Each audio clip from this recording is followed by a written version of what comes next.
The birthday dinner and its consequences.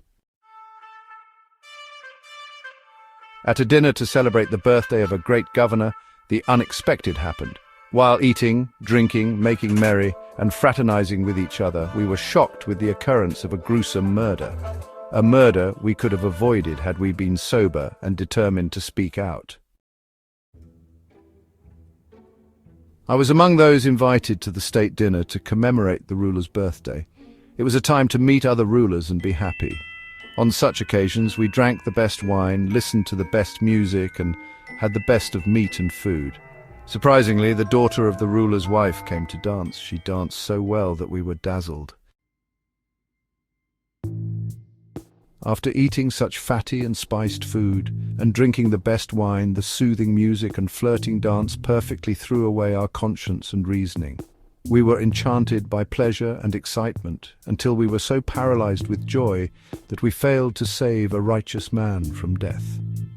Since that night, all of us who attended that birthday dinner have been guilty with remorse, but it is too late now.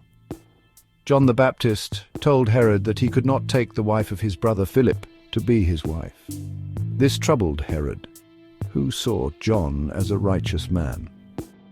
Although Herod tried to free himself from Herodias, she fastened her grip on him and plotted to kill John. The governor had married his brother Philip's wife. This was condemned by the prophet. Herodias, the former wife of Philip, became angry at this rebuke and had John thrown into prison. Nevertheless, she could not convince Herod to kill him, for Herod believed John to be a righteous man. Although Herod tried to heed John's advice and break free from Herodias, he failed. Herodias increased her charms and affections to fasten him in her grasp.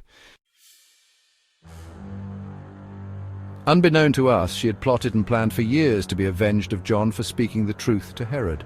Thus, when her daughter Salome danced before us and enchanted the governor to promise her anything she would want, Herodias knew that her time had come.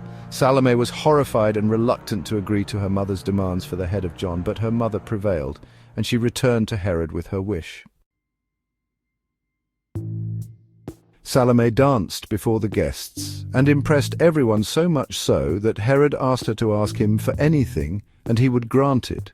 She asked her mother, Herodias, and she told her to ask for the head of John the Baptist. On stating her desire, the whole place fell into a deep silence.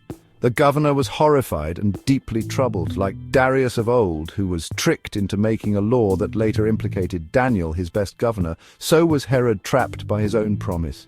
He desperately looked into our eyes, hoping for someone to stand up in defense of John. But we were all dazed by wine and numbed by food and mirth.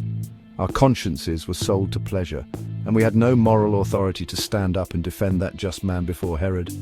Had anyone raised an objection, John would have been saved.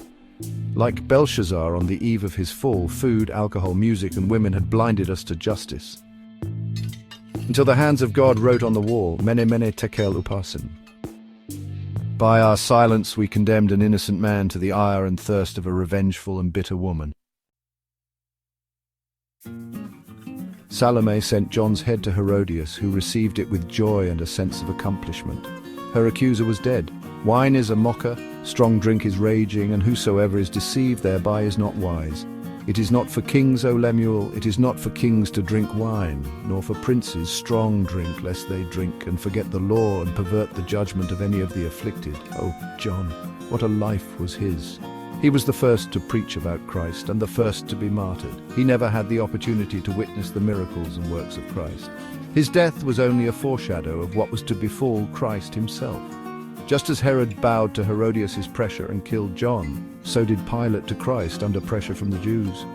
So shall civil governments bow to Babylon and her daughters to persecute the saints in a church-state New World order. The death or martyrdom of John the Baptist symbolized the impending fate of Christ himself and that of his followers. Christianity began with the fatal persecution of her founders, and this martyrdom of Christians will continue throughout the Middle and Dark Ages. On a silver platter lied the head of a righteous man. A party that began with joy ended with sorrow. May God give us the discipline and moral authority to stand for the right and be counted among the just, starting from a control of our appetites and our sensual pleasures.